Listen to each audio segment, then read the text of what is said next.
Baik, Assalamualaikum warahmatullahi wabarakatuh. Perkara nomor 221, 222, dan 226 sebentar lagi akan kita gelar. Dan agendanya adalah putusan. Di dalam ruangan ini kita tetap selalu menjaga kesehatan dan kepada pihak baik penuntut umum maupun penasihat hukum dan terdakwa agar mempersiapkan diri. Hadirin dimohon berdiri, majelis hakim memasuki ruang persidangan.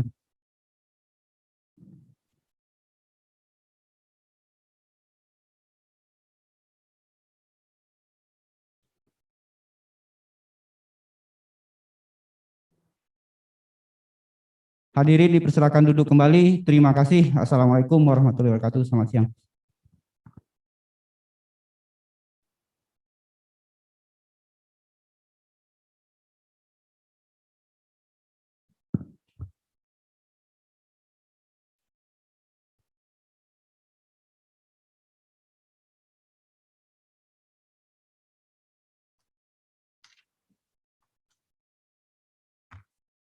Sidang perkara nomor 221.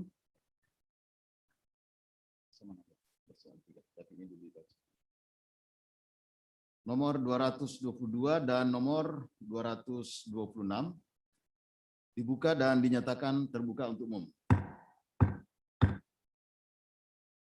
Sesuai berita acara sidang, hari ini adalah pembacaan putusan. Ini ada 3 berkas perkara, jadi ada 3 putusan. Yang pertama dulu dibacakan putusannya, yaitu perkara nomor 226 yang di Megamendung. Cuma teknisnya ya, teknis pembacaannya ini perlu kita sepakati lagi. Ya, saya sampaikan bahwa untuk agak menyingkat waktunya, tidak terbuang tidak terlalu banyak waktu. Dakwaan, keterangan saksi mungkin tidak dibacakan lagi itu ya. Dianggap dibacakan lah, ya, tetap harus dibacakan tapi dianggap dibacakan karena itu cukup panjang juga sebenarnya, cukup tebal. Bisa diterima? Ya, kami sepakat majelis, bahkan untuk pledoi juga nggak apa-apa, nggak dibacakan. Baik. Pertimbangan majelis saja menurut hemat kami yang paling. Ya, baik. Majelis. Jadi intisarinya tetap ada ya, bukan berarti diabaikan, tidak, tetap intisarinya kita ambil semuanya. Baik, jadi untuk pembacaan putusan yang pertama yaitu perkara 226. Majelis Hakim mohon izin informasi saja bahwa untuk makan siang terdakwa masih tertahan di luar. Terima kasih. Bagaimana? Untuk makan siang terdakwa masih tertahan. Iya. Terima kasih. Ya, nanti cobalah dengan koordinasi dengan aparat keamanannya. Silakan ya untuk 226. Silakan, Pak.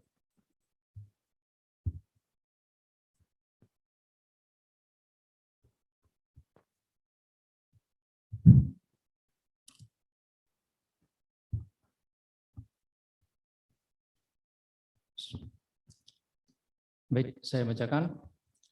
Putusan nomor 226 garis miring Petsus garis miring 2021 garis miring Pengadilan Negeri Jakarta Timur. Demi keadilan berdasarkan ketuhanan yang Maha Esa, Pengadilan Negeri Jakarta Timur yang memeriksa dan mengadili perkara pidana dengan acara pemeriksaan biasa pada tingkat pertama telah menjatuhkan putusan dalam perkara atas nama terdakwa Moh Rizik bin Sayyid Hussein Shihab alias Habib Muhammad Rizik Shihab. Identitas lengkap, terdakwa tersebut dalam perkara aku tidak ditahan. Terdakwa didampingi oleh tim penasihat hukumnya. Pengadilan negeri tersebut telah membaca berita acara pemeriksaan pendahuluan dari penyidik Direktorat Tindak Pidana Umum pada Badan Reserse Kriminal Umum Kepolisian Negara Republik Indonesia beserta semua surat yang berkenaan dengan berkas perkara aku, telah mendengarkan keterangan saksi-saksi, baik saksi A-charge maupun saksi A-discharge, dan pendapat terdakwa atas keterangan saksi-saksi tersebut. Telah mendengarkan pendapat ahli, baik yang dihadirkan oleh penuntut umum maupun yang dihadirkan oleh terdakwa dan penasihat hukumnya. Telah mendengarkan keterangan terdakwa di persidangan, telah membaca bukti surat yang diajukan ke persidangan, telah mencermati barang bukti yang diajukan ke persidangan. Telah mendengarkan pembacaan tuntutan dari penuntut umum nomor rek perkara PDM strip datar 227 garing JKT titik tim garing EKU garing 02 garing 2021 yang dibacakan di persidangan pada tanggal 17 Mei 2021 yang pada pokoknya sebagaimana telah dibacakan pada persidangan terdahulu dianggap dibacakan. Telah mendengarkan pembacaan pledoi dari terdakwa yang dibacakan di persidangan pada tanggal 20 Mei 2021 yang terdiri atas 5 bab mulai dari pendahuluan sampai analisa dakwaan dan tuntutan serta penutup yang pada intinya pada akhir pledoinya terdakwa memohon agar majelis hakim memutuskan untuk terdakwa dengan vonis bebas murni, dibebaskan dari segala tuntutan, dikembalikan nama baik, martabat dan kehormatan. Yang untuk selengkapnya pledoi pribadi terdakwa tersebut sebagaimana termaktub dalam satu kesatuan dengan putusan akuo.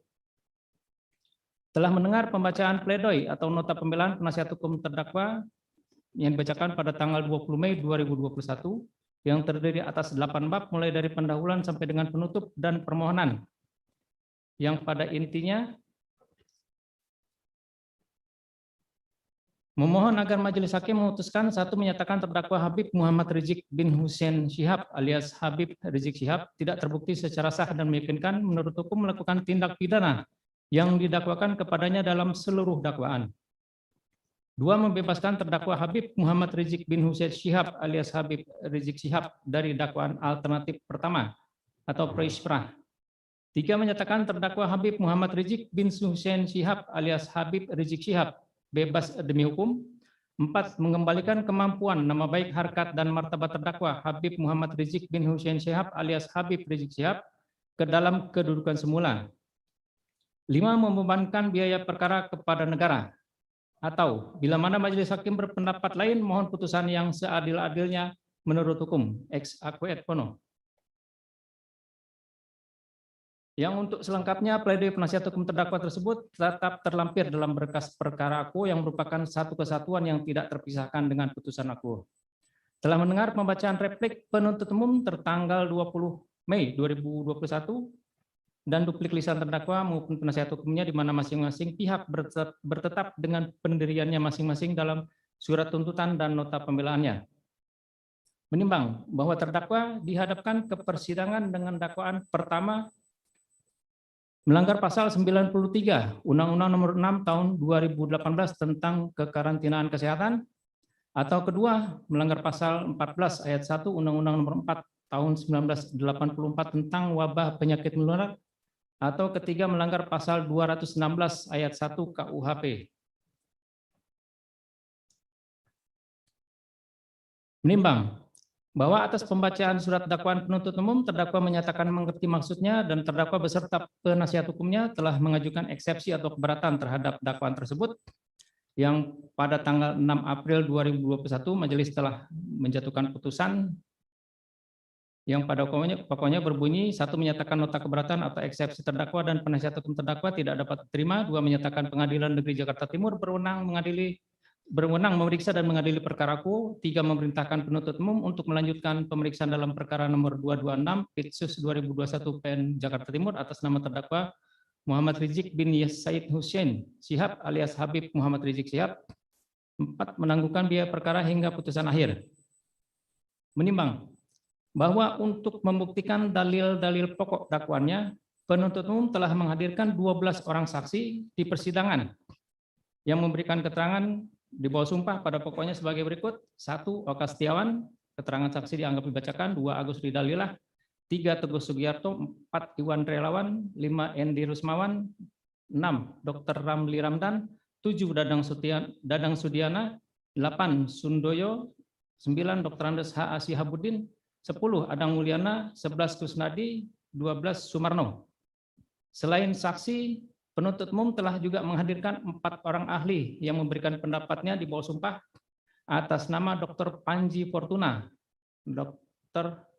Haridian Wibisono, Kompol Heri Prianto, dan Profesor Dr. Agus Rono. Menimbang bahwa dalam rangka menyanggah dalil dari penuntut umum, penasihat hukum terdakwa dan terdakwa telah menghadirkan 2 orang saksi adecat atas nama Selamat Ma'arif dan Ahmad Sobri Lubis, serta juga menghadirkan ahli atas nama Dr. Andes Abdul Khair Ramadan, Dr. Ahdiat, Dr. M. Nasir, dan Dr. Refli Harun.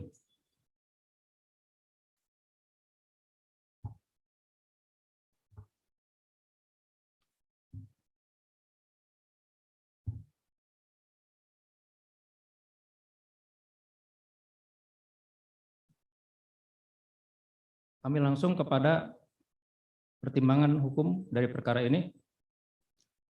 Menimbang bahwa terdakwa dihadapkan ke persidangan dengan dakwaan yang bersifat alternatif yang memberikan kebebasan bagi majelis hakim dalam menentukan dakwaan mana yang lebih tepat diterapkan kepada terdakwa berdasarkan fakta yang terungkap di persidangan.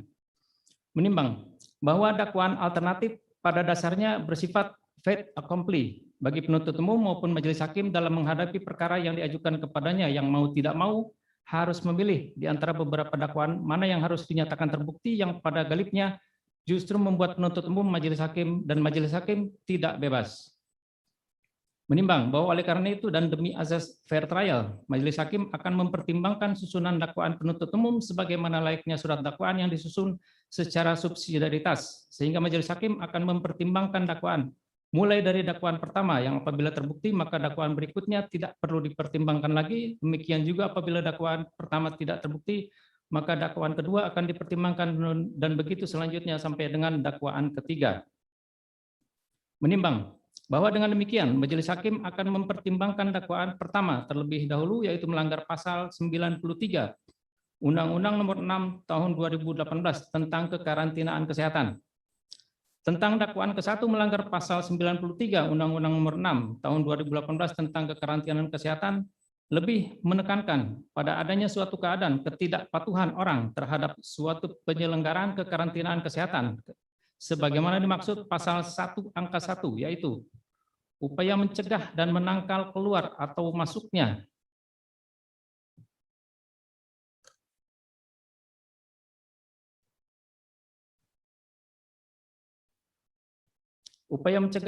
dan menangkal keluar atau masuknya penyakit dan atau faktor risiko kesehatan masyarakat yang berpotensi menimbulkan kedaruratan kesehatan masyarakat, dan atau suatu upaya untuk menghalangi upaya penyelenggaraan kekarantinaan kesehatan sehingga menyebabkan kedaruratan kesehatan, yaitu kejadian kesehatan masyarakat yang bersifat luar biasa dengan ditandai penyebaran penyakit menular dan atau kejadian yang disebabkan oleh radiasi nuklir, pencemaran biologi, kontaminasi kimia, bioterorisme, dan pangan yang menimbulkan bahaya kesehatan dan berpotensi menyebar lintas wilayah atau lintas negara.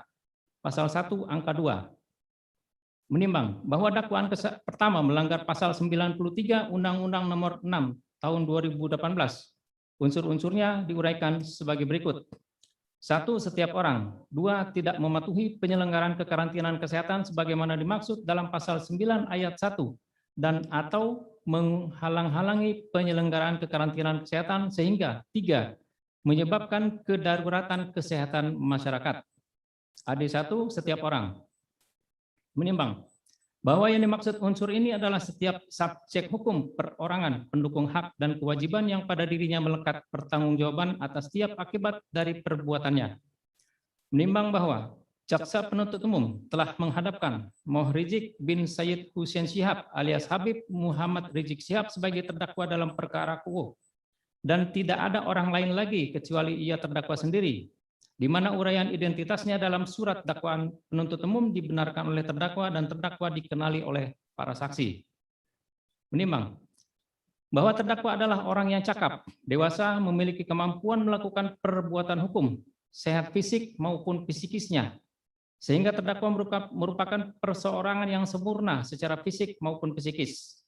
Menimbang bahwa selama persidangan terdakwa mampu memperhatikan dengan seksama dan menjawab dengan sempurna setiap pertanyaan yang diajukan kepadanya, serta membantah setiap keterangan saksi yang bertentangan dengannya sehingga terdakwa memenuhi syarat sebagai subjek hukum perorangan dalam perkara Kuo. Menimbang bahwa sesuai pertimbangan di atas, maka unsur setiap orang terpenuhi dalam diri terdakwa, meski harus dibuktikan apakah subjek hukum perorangan ini terbukti melakukan perbuatan yang didakwakan oleh penuntut umum. Ada 2, tidak mematuhi penyelenggaraan kekarantinaan kesehatan sebagaimana dimaksud dalam pasal 9 ayat 1 dan atau menghalang-halangi penyelenggaraan kekarantinaan kesehatan. Menimbang bahwa yang dimaksud patuh menurut KBBI adalah suka menurut perintah dan sebagainya, taat pada perintah, aturan dan sebagainya, berdisiplin sehingga tidak mematuhi memiliki makna tidak menurut perintah dan sebagainya, tidak taat pada perintah, aturan dan sebagainya, atau tidak berdisiplin, dan ini merupakan delik omisionis, tidak melakukan sesuatu yang diwajibkan atau diharuskan oleh undang-undang. Delik omisionis selalu dirumuskan secara formil karena menitik beratkan pada tindakan. Sedangkan penyelenggaraan kekarantinaan kesehatan sesuai pasal 1 angka 1 adalah upaya mencegah dan menangkal keluar atau masuknya penyakit dan atau faktor risiko kesehatan masyarakat yang berpotensi menimbulkan kedaruratan kesehatan masyarakat. Dan adapun kedaruratan kesehatan masyarakat adalah kejadian kesehatan masyarakat yang bersifat luar biasa dengan ditandai penyebaran penyakit menular dan atau kejadian yang disebabkan oleh radiasi nuklir, pencemaran biologi, kontaminasi kimia, bioterorisme, dan pangan yang menimbulkan bahaya kesehatan non berpotensi menyebar lintas wilayah atau lintas negara, pasal 1 angka 2. Dan adapun yang dimaksud dengan menghalang-halangi menurut KBBI merujuk pada kata terhalang, yaitu tertahan sehingga tidak dapat lalu atau tidak dapat melanjutkan, terhenti, tertutup sehingga tidak tampak. Sehingga maksud menghalang-halangi adalah menahan, menghentikan atau menutup suatu pergerakan baik orang maupun pergerakan lainnya misalnya kendaraan. Dan ini merupakan delik komisionis, melakukan perbuatan yang dilarang oleh undang-undang yang dirumuskan secara material. Menimbang bahwa dari fakta persidangan terungkap bahwa pada Selasa 10 November 2020 terdakwa pulang dari Saudi Arabia bersama istri dan 2 orang anaknya tiba di Terminal 3 Bandara Soekarno-Hatta dan kemudian melewati pemeriksaan KKP untuk pengecekan dokumen kesehatan yang dilakukan oleh Dr. Rima dan Dr. Heriani dari KKP perwakilan dari Kementerian Kesehatan dan berdasarkan dokumen kesehatan dari otoritas Saudi Arabia. Terdakwa dan keluarganya dinyatakan negatif COVID-19. Bahwa oleh karena ramainya massa yang melakukan penjemputan terhadap terdakwa, maka Dr. Rima dan Dr. Heriani tidak melakukan pemeriksaan ulang terhadap kesehatan terdakwa dan keluarganya, serta demikian juga tidak ada pemeriksaan pihak imigrasi, sehingga terdakwa langsung dibawa ke mobil yang menjemputnya. Bahwa kemudian terdakwa bersama keluarga dan para penjemputnya pulang ke rumah terdakwa yang juga merupakan markas FPI di daerah Petamburan, Jakarta Pusat. Bahwa pada 11 November 2020, Saksi Agus Ridallah selaku Kasatpol PP Kabupaten Bogor mendapat pesan WhatsApp dari Sekda Kabupaten Bogor, Burhanuddin, tentang adanya rencana penyambutan terdakwa di Simpang Gadok dengan titik kumpul Masjid Harokatul Jannah dan permintaan untuk penuhi sisi-sisi jalan dari Gadok sampai ke markas Syariah Megamendung. Bahwa Saksi Agus Ridallah yang saat itu sedang work from home memerintahkan Sekretaris Dinas Satpol PP, Saudara Iwan Budiana, dan Kabid Tibum Satpol PP Kabupaten Bogor, Saksi Teguh Sugiarto, untuk melakukan langkah-langkah dalam rangka pencegahan penyebaran penularan COVID-19 oleh karena kemungkinan adanya pengumpulan massa dalam jumlah yang besar setelah melihat penumpukan massa saat penjemputan terdakwa di Bandara Soekarno-Hatta. Dan saat itu Kabupaten Bogor berada dalam PSBB perpanjangan kelima sesuai keputusan Bupati Bogor nomor 443/479/KPTS per Undang-Undang /2020 tanggal 27 Oktober 2020. Bahwa pada hari Jumat 13 November 2020 sejak subuh massa dari berbagai ragam kelompok dan dari luar Megamendung telah berkumpul di Simpang Gadok menunggu kedatangan terdakwa sebagaimana keterangan saksi-saksi Teguh Sugiarto, Iwan Relawan, Endi Rusmawan, dan Dadang Sudiana.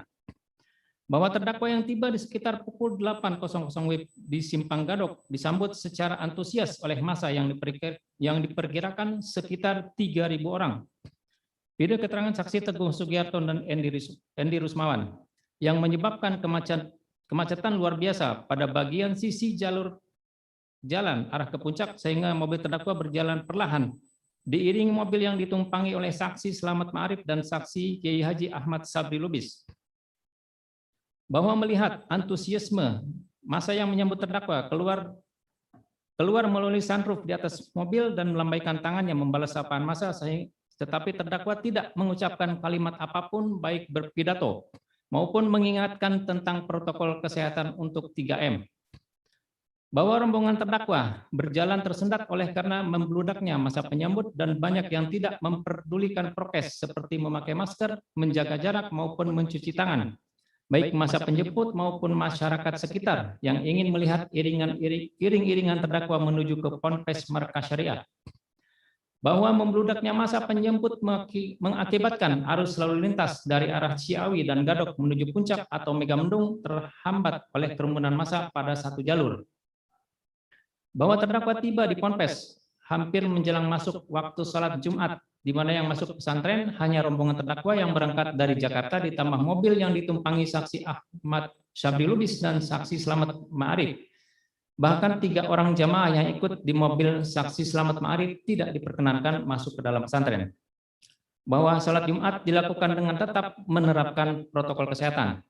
Bahwa ba'da salat Jumat dilanjutkan dengan peletakan batu pertama pembangunan Masjid Pondok Pesantren Markas Syariah yang diikuti tausiah dari Ustadz Abdul Somad yang diundang oleh DPP FPI. Bahwa setelah semua proses selesai, terdakwa beristirahat di rumah yang ada di kawasan pesantren dan kembali ke Jakarta pada malam harinya. Karena ada rencana acara Maulid Nabi Shallallahu Alaihi Wasallam di Petamburan pada esok harinya. Bahwa Pondok Pesantren Markas Syariah telah menerapkan lockdown sejak merebaknya pandemi COVID-19 di mana orang tua santri tidak diperbolehkan menjenguk santri. Dan hanya orang pondok atau tamu khusus yang diperbolehkan masuk ke dalam pondok pesantren. Bahwa saksi Teguh Sugiarto selaku petugas Satgas COVID-19 Kabupaten Bogor telah mendapat perintah dari saksi Agus Ridalah untuk melakukan langkah antisipasi terhadap kemungkinan membludaknya masa penjemput terdakwa mulai dari Simpang Gadok sampai Ponpes Markas Syariah. Bahwa tim Satgas COVID-19 Kabupaten Bogor sudah sejak lama meletakkan spanduk dan banner himbauan untuk mematuhi protokol kesehatan, memakai masker, menjaga jarak dan mencuci tangan, terutama untuk di sisi jalan menuju Puncak. Karena merupakan kawasan wisata favorit dan dari laporan petugas di lapangan tidak ada spanduk atau banner yang dirusak atau dicopot oleh masa penjemput. Bahwa saksi Iwan Relawan selaku koordinator penegakan hukum dan pendisiplinan Satgas COVID-19 tingkat Kecamatan Megamendung yang mendapat perintah dari saksi Endi Rusmawan selaku ketua Satgas COVID merangkap sebagai camat Megamendung telah membuat banner dan umbul-umbul berisi himbauan untuk mematuhi protokol kesehatan yang diletakkan di pinggir jalan mulai dari Simpang Gadok sampai ke Pondok Pesantren. Dan banner maupun umbul-umbul yang dipasang saksi Iwan Relawan masih terpasang utuh, tidak mengalami kerusakan. Bahwa tim Satgas COVID-19 Kabupaten Bogor melalui camat dan ketua MUI Megamendung mengirimkan surat kepada pihak Ponpes bahwa Dinkes Kabupaten Bogor akan melakukan rapid test pada tanggal 29 November 2020. Namun dijawab oleh pihak Ponpes bahwa para guru dan santri telah dilakukan rapid test oleh pihak Mercy pada 21 November 2020. Sehingga akhirnya tim Dinkes Kabupaten Bogor melakukan penyemprotan disinfektan sepanjang jalan masuk ke Ponpes dan di dalam Ponpes itu sendiri. Bahwa ternyata pemerintah Kabupaten Bogor memperpanjang status PSBB melalui keputusan Bupati Bogor nomor 443/527/KPTS/per/UU/2020 tanggal 20 November 2020 tentang perpanjangan ke-6 pemberlakuan pembatasan sosial berskala besar pra-adaptasi kebiasaan baru menuju masyarakat sehat, aman dan produktif di Kabupaten Bogor dari tanggal 26 November 2020 sampai dengan tanggal 23 Desember 2020. Menimbang bahwa dari uraian fakta sebagaimana tersebut di atas telah ternyata ada suatu ketidaktaatan dan ketidakdisiplinan massa terhadap protokol kesehatan dalam masa pandemi COVID-19 mulai dari Simpang Gadok sampai dengan Pondok Pesantren Markas Syariah. Padahal Kabupaten Bogor saat itu sedang menyelenggarakan tindakan kekarantinaan kesehatan sebagaimana dimaksud pasal 15 ayat 2 Undang-Undang Nomor 6 Tahun 2018, yaitu tindakan kekarantinaan kesehatan sebagaimana dimaksud pada ayat 1 dapat berupa A. Karantina, isolasi, pemberian vaksinasi dan profilaksis, rujukan disinfeksi dan atau dekontaminasi terhadap orang sesuai indikasi. B. Pembatasan sosial berskala besar. C. Disinfeksi, dekontaminasi, disinfeksi dan atau deratisasi terhadap alat angkut dan barang, dan atau D. Penyihatan, pengamanan dan pengendalian terhadap media lingkungan. Menimbang bahwa meskipun secara faktual tidak ada suatu tindakan yang bersifat menghalang-halangi dalam penyelenggaraan kekarantinaan kesehatan baik oleh masa penjemput maupun pihak ponpes, namun karena elemen unsur ini bersifat kumulatif alternatif dan telah ternyata ada pelanggaran prokes berupa pengabaian aturan memakai masker, menjaga jarak, dan mencuci tangan atau menggunakan hand sanitizer, maka unsur ini berdasarkan rangkaian kejadian sebagaimana terurai di atas menurut majelis hakim telah terpenuhi menurut hukum. AD3 menyebabkan kedaruratan kesehatan masyarakat. Menimbang bahwa ini maksud dengan kedaruratan kesehatan masyarakat sesuai ketentuan pasal 1 angka 2 adalah kejadian kesehatan masyarakat yang bersifat luar biasa dengan ditandai penyebaran penyakit menular dan atau kejadian yang disebabkan oleh radiasi nuklir, pencemaran biologi, kontaminasi kimia, bioterorisme, dan pangan yang menimbulkan bahaya kesehatan dan berpotensi menyebar lintas wilayah atau lintas negara pasal 1 angka 2. Menimbang bahwa menurut majelis hakim suatu kedaruratan kesehatan masyarakat tidaklah dapat dipahami dari sisi yuridis sebagaimana bunyi pasal dalam suatu undang-undang, karena hal tersebut merupakan kapasitas ahli di bidang kesehatan, tidak semata pertimbangan secara yuridis. Menimbang bahwa penetapan COVID-19 oleh WHO sebagai suatu pandemik mau tidak mau harus disikapi oleh pemerintah Indonesia dengan menerapkan status COVID-19 sebagai bencana nasional melalui keputusan Presiden nomor 12 tahun 2020. Penetapan ini juga tentunya diikuti dengan aturan setingkat menteri agar menjadi panduan bagi pemerintah provinsi dan atau kabupaten kota demi menghindari penyebaran virus COVID-19 yang hingga saat ini belum ditemukan obatnya. Menimbang bahwa suatu kenyataan berkenaan dengan kondisi Kabupaten Bogor yang saat itu berada dalam zona orange telah sedemikian rupa berupaya menekan penyebaran COVID-19 dengan menerapkan PSBB hingga perpanjangan kelima saat terjadinya kerumunan di Simpang Gadok sampai Ponpes Markas Syariah, dan berlanjut dengan adanya perpanjangan PSBB ke-6 oleh Bupati Kabupaten Bogor sejak tanggal 25 November sampai dengan 23 Desember 2020. Menimbang bahwa majelis hakim mencermati pendapat para ahli, baik yang dihadirkan oleh penuntut umum maupun oleh penasihat hukum terdakwa sebagai berikut. Ahli Dr. Panji Fortuna berpendapat bahwa yang dimaksud kedaruratan kesehatan masyarakat lebih mengarah kepada adanya resiko peningkatan COVID-19 dan virus yang awalnya menular melalui droplet atau percikan cairan dan saat ini sudah bisa menular melalui aerosol atau hantaran udara. Ahli Dr. Haryadi Wibisono berpendapat PSBB tidak cukup efektif menekan penularan COVID-19 karena saat ini terjadi penurunan tingkat kepatuhan masyarakat. Ahli Dr. M. Nasir berpendapat kedaruratan kesehatan masyarakat sebagaimana perintah pasal 10 ayat 1 belum pernah ditetapkan oleh pemerintah, sehingga ada kerancuan ketika ada penetapan PSBB yang tidak mengacu pada hal itu.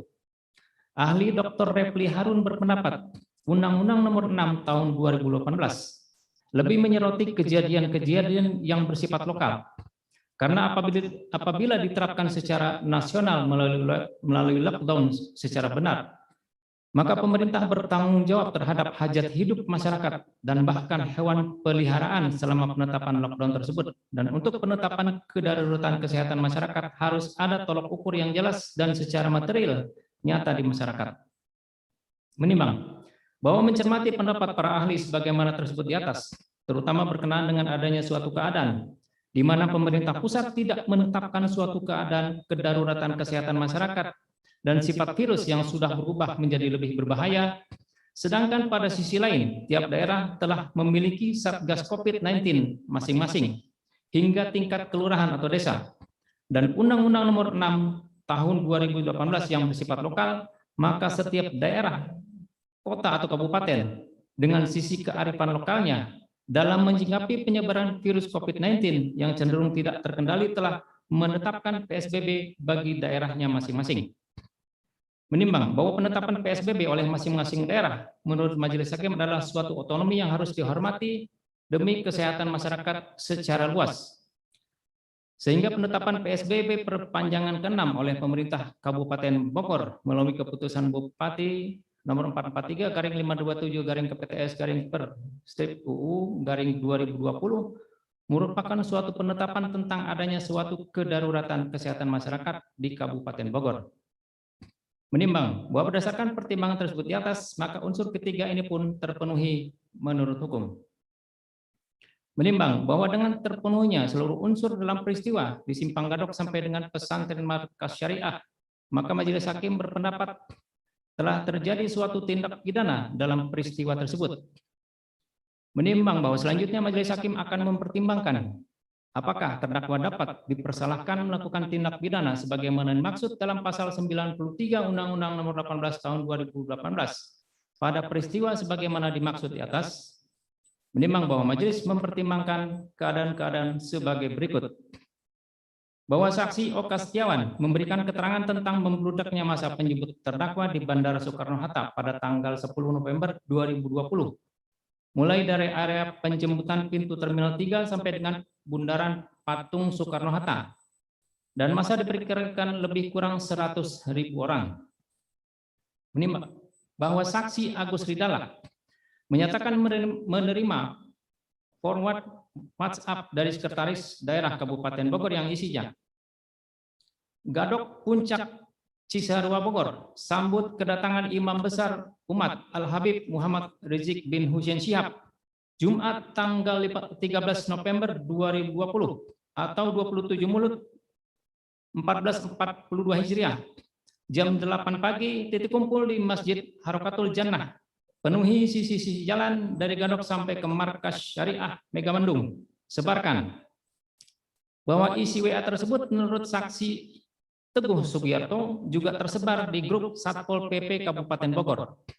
Bahwa saksi Iwan Relawan, Henry Rismawan, dan Dadang Sudiana mengetahui adanya rencana kedatangan terdakwa dari pembicaraan masyarakat di sekitar tempat terjadinya kerumunan. Mulai dari Simpang Gadok sampai dengan Desa Kuta, tempat berdirinya pesantren Markas Syariah. Bahwa saksi Selamat Marif menyatakan datang ke pesantren karena adanya pernyataan terdakwa saat di Saudi Arabia dalam YouTube tentang rencana kedatangan ke Ponpes untuk acara peletakan batu pertama pembangunan Masjid Ponpes. Keterangan saksi mana diluruskan oleh terdakwa bahwa pernyataan terdakwa tersebut merupakan agenda kegiatan dan bukan undangan.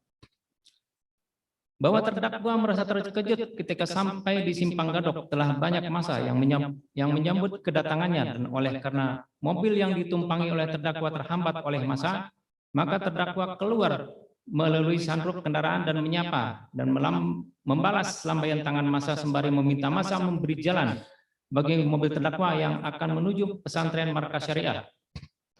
Bahwa penuntut umum kemudian menayangkan video dimaksud yang ternyata isinya adalah pernyataan terdakwa tentang agenda kegiatan sepulangnya di Indonesia, dan video yang diunggah di channel YouTube Kompas TV tersebut tidak dibantah oleh terdakwa kecuali berkenaan dengan maksud dari pernyataan terdakwa dalam video tersebut. Menimbang bahwa dari keadaan-keadaan sebagaimana tersebut di atas, Majelis Hakim dapat merekonstruksikan logika hukum sebagai berikut. Bahwa pernyataan terdakwa saat masih di Saudi Arabia berkenaan dengan agenda kegiatan sepulangnya di Indonesia sebagaimana tersebar dalam konten YouTube Kompas TV dan telah tersebar diketahui khalayak ramai, dapat diartikan merupakan suatu daya tarik bagi umat Islam, simpatisan terdakwa untuk mengikuti setiap agenda kegiatan terdakwa, baik hanya sekedar melihat, menyambut, maupun mendengarkan tausiah terdakwa. Bahkan seorang Selamat Ma'arif pun datang ke pesantren dikarenakan melihat dan mendengar pernyataan terdakwa di YouTube tersebut. Bahwa kedatangan terdakwa di Indonesia pada 10 November 2020 mendapatkan sambutan luar biasa dari umat Islam, khususnya simpatisan terdakwa yang mengetahui rencana kepulangan terdakwa melalui channel YouTube tersebut. Sehingga masa yang diperkirakan ratusan ribu orang telah bersiap menyambut terdakwa di Bandara Soekarno-Hatta sejak malam harinya dan menyebabkan kemacetan luar biasa di Bandara Soekarno-Hatta. Dan ada properti milik bandara yang rusak atau pecah karena terdorong oleh membludaknya massa. Bahwa massa simpatisan terdakwa tidak semata-mata atau sekonyong-konyong berdatangan ke Simpang Gadok tanpa mengetahui adanya berita dari media sosial yang saat ini mudah diakses dimanapun kita berada. Bahkan masa yang datang tidak hanya dari Kabupaten Bogor, tetapi juga dari Cianjur dan Sukabumi. Hal mana bersesuaian dengan keterangan saksi Slamet Ma'arif sebagaimana tersebut di atas.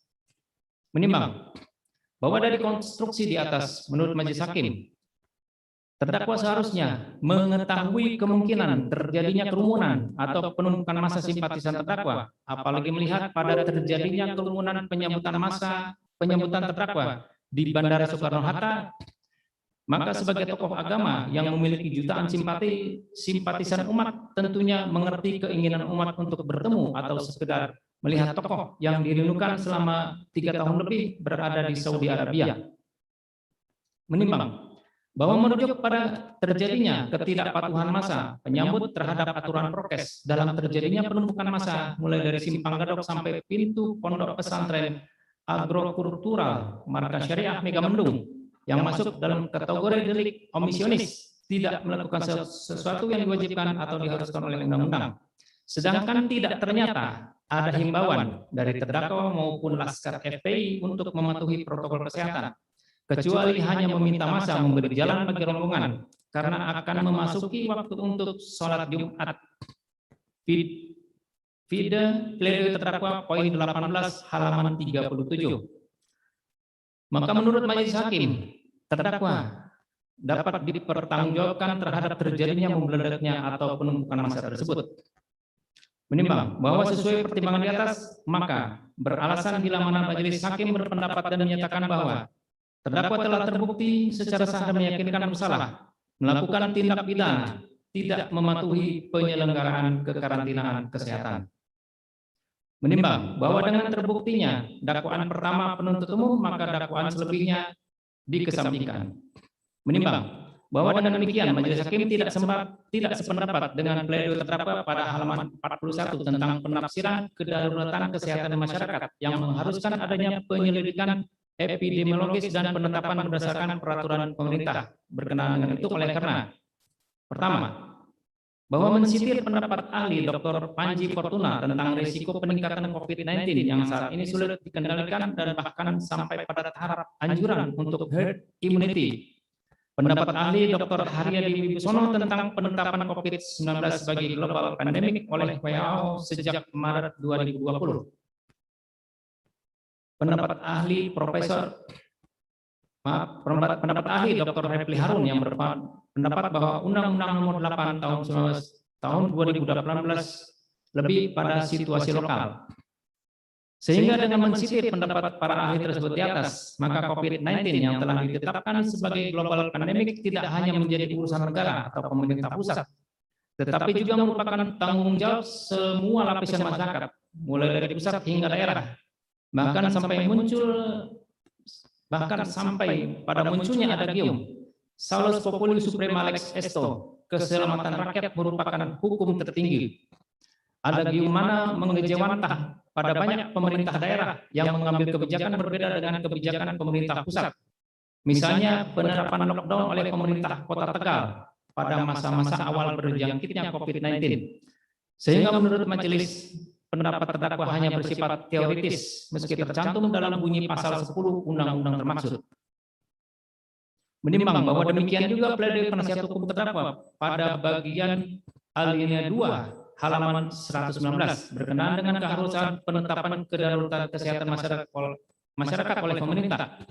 Namun mengambil alih pertimbangan di atas berkenaan dengan pendapat terdakwa dalam pledoinya, majelis hakim menolak pendapat penasihat hukum terdakwa tersebut.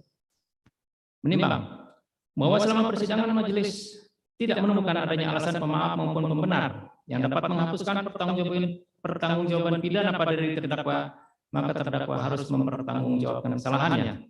Menimbang bahwa sebelum menjatuhkan pidana atas diri terdakwa akan dipertimbangkan hal-hal sebagai berikut. Bahwa tugas hakim adalah menerima, memeriksa dan mengadili serta menyelesaikan semua perkara yang diajukan kepadanya, dan hakim tidak boleh menolak untuk memeriksa perkara, mengadili perkara dan memutuskan perkara yang diajukan dengan alasan hukum tidak ada atau kurang jelas, melainkan wajib memeriksa serta mengadilinya. Azas mana dikenal dengan istilah ius curia nocet. merupakan penegasan bahwa hakim hanya memeriksa perkara yang diajukan kepadanya dan tidak memeriksa bahkan mengadili perkara di luar hal yang tidak diajukan kepadanya. Sebagaimana penasihat hukum terdakwa dan terdakwa yang memekarkan beberapa kejadian kerumunan massa, baik untuk kegiatan keagamaan maupun kegiatan kenegaraan, bahkan kegiatan pribadi yang dilakukan oleh tokoh agama, tokoh pemerintah maupun tokoh publik. Hal mana bukan merupakan kewenangan hakim untuk menentukan dapat tidaknya dilakukan penyelidikan, penyidikan, dan penuntutan ke depan persidangan. Karena hal itu bergantung sepenuhnya kepada penerapan rastra sewa pertama. Polri adalah abdi utama daripada nusa dan bangsa, yang artinya mengutamakan kepentingan nusa dan bangsa dengan tidak membeda-bedakan perlakuan terhadap golongan. Melekat pada kepolisian dan azas dominus litis pada penuntut umum sebagai pengejawantahan azas satu dan tidak terpisahkan. And in on the barhead, yang artinya penuntut umum sebagai pemilik perkara yang mewakili kepentingan negara memiliki kewenangan diskresi menentukan dapat tidaknya suatu perkara diajukan kepada hakim yang melekat pada Kejaksaan Negara Republik Indonesia. Bahwa penjatuhan sanksi hukum berdasarkan suatu ketentuan undang-undang tidak hanya bicara tentang keadilan, tetapi juga kepastian hukum dan kemanfaatan, yang artinya tidak hukum ansih, melainkan harus melihat secara komprehensif tentang terciptanya suatu orde atau ketertiban yang merupakan tujuan utama norma hukum. Dan untuk maksud itu, penjatuhan sanksi hukum bagi seorang pelaku tindak pidana merupakan upaya penjeraan bagi terdakwa yang notabene sebagai tokoh inkasu dalam keadaan saat ini yang mewajibkan penerapan protokol kesehatan dengan memakai masker,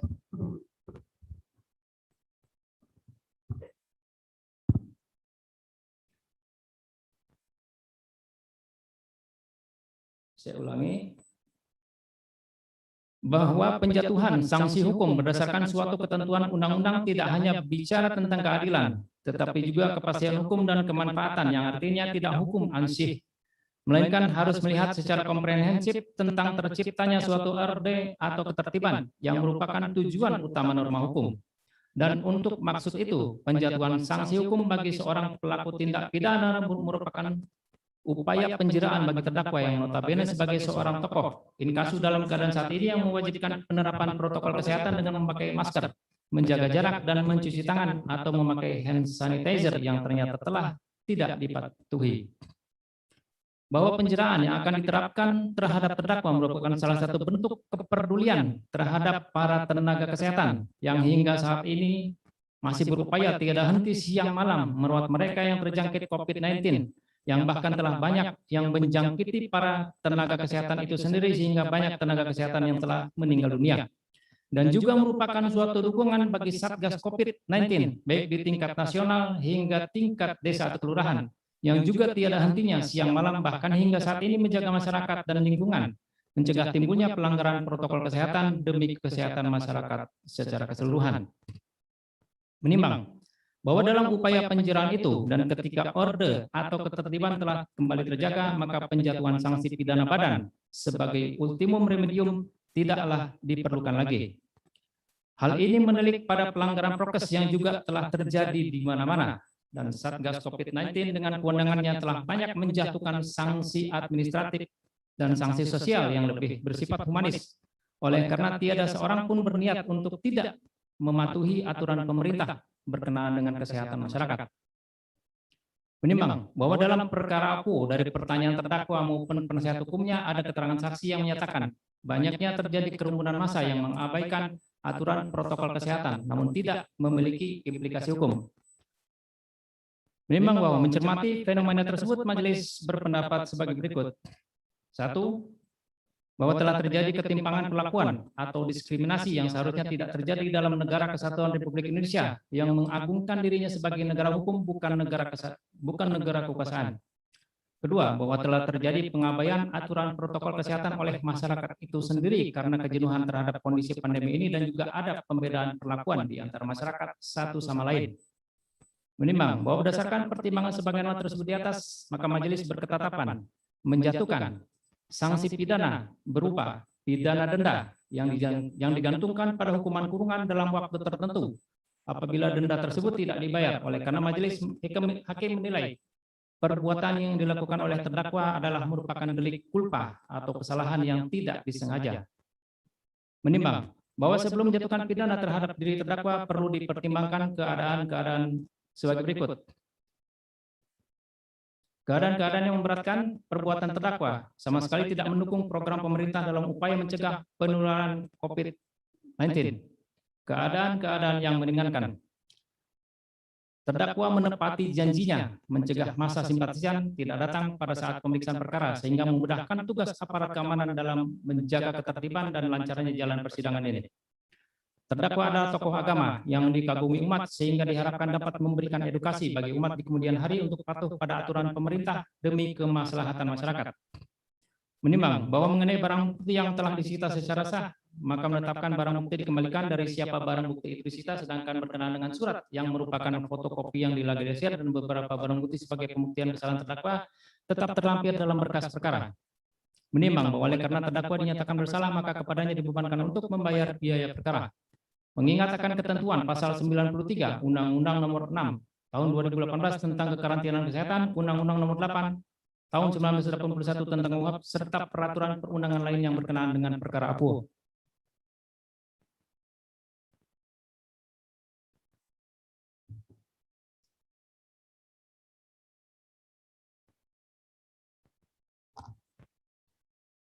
Mengadili, menyatakan terdakwa Muhammad Rizik bin Said Hussein Shihab alias Habib Muhammad Rizik Shihab telah terbukti secara sah dan meyakinkan bersalah melakukan tindak pidana tidak mematuhi penyelenggaraan kekarantinaan kesehatan. 2. Menjatuhkan pidana terhadap terdakwa tersebut dengan pidana denda sejumlah 20 juta rupiah dengan ketentuan apabila denda tidak dibayar maka diganti dengan pidana kurungan selama 5 bulan. 3. Memerintahkan barang bukti berupa nomor 1 sampai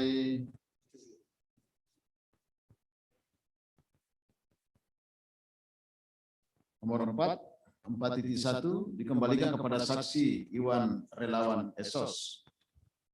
5.1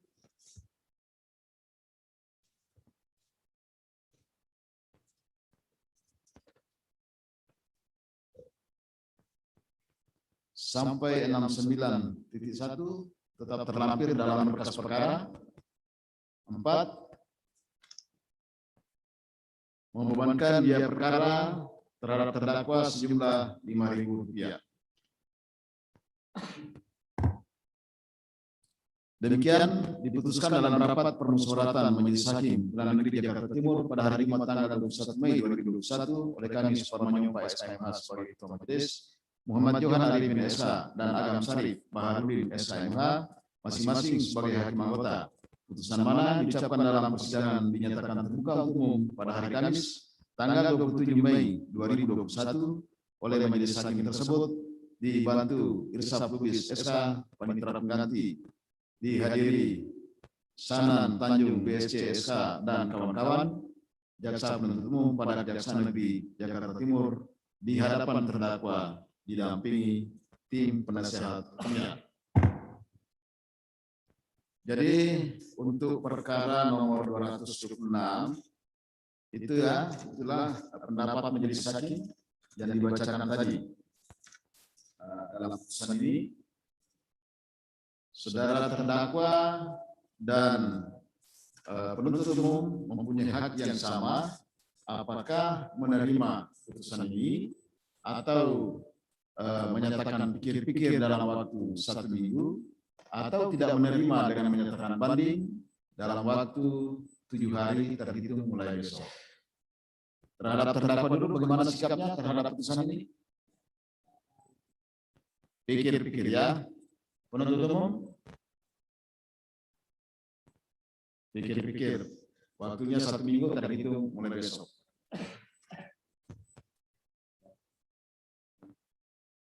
Ya, penasihat hukum atau konsultasi dulu dengan ya.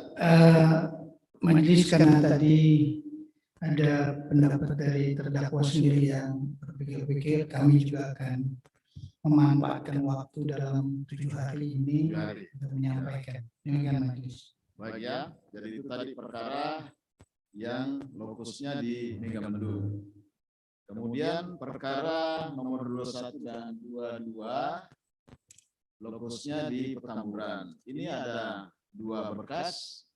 Mungkin bisa teknisnya dibacakan itu di jamak aja ya, digabung gitu ya. Kami Karena sependapat di jamak, tetapi mungkin terdakwanya dihadirkan di ruang sidang. oh iya, ya dihadirkan ya terdakwa. Ya silakan penuntut umum dihadirkan terdakwa 5 orang. Oh ya, ya. Jadi masuk salat asar, jadi kita skor dulu ya. Ya, nanti selesai kita jeda dulu skor sidang sampai selesai salat asar sekitar 35 menit, 40 menit gitu ya. Sidang di skor. Hadirin mohon berdiri, majelis hakim meninggalkan ruangan sidang. Baik, nanti akan